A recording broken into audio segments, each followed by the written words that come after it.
بسم اللہ الرحمن الرحیم۔ السلام علیکم دوستوں، ایک بار پھر سے خوش آمدید۔ ناظرین کرام، آج کی اس ویڈیو میں نماز کے چند ضروری مسائل کے بارے میں بتاؤں گا۔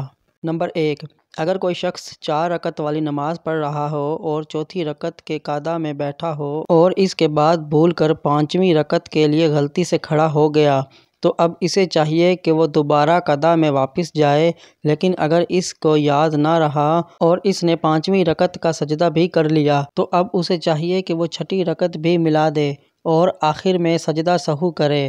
اس طرح اس کی 4 رکعت فرض ہو جائیں گی اور 2 رکعت نفل نماز ہو جائے گی۔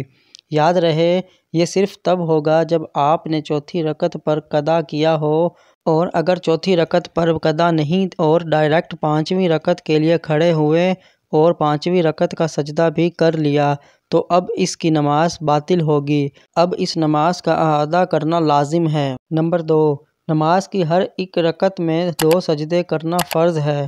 اگر کسی نے غلطی سے 3 سجدے کر لیے تو اس پر اس غلطی کے ازالہ کے لیے سجدہ سہو کرنا واجب ہو جائے گا۔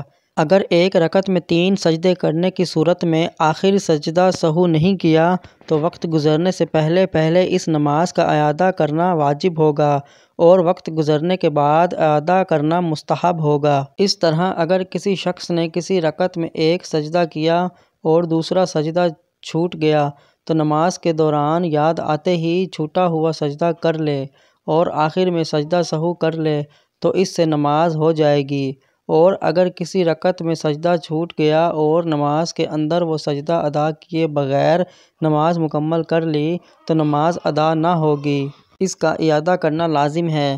نمبر 3، اگر جماعت کی نماز میں اگر وضو ٹوٹ جائے تو نماز ٹوٹ جائے گی۔ اس حالت میں نماز پڑھنے سے نماز ادا نہیں ہوگی۔ صفوں میں سے جس جانب سے راستہ ہو مسجد سے باہر نکل جائیں، ورنہ صفوں کو چیرتے ہوئے نکل جائیں اور دوبارہ وضو کر کے نماز پڑھیں۔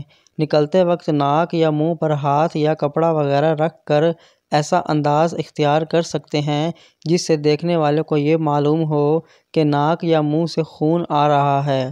البتہ ایسی صورت میں نمازی کو اس بات کا اندازہ لگانا چاہیے کہ آسانی سے نکلنا ممکن ہے یا نہیں۔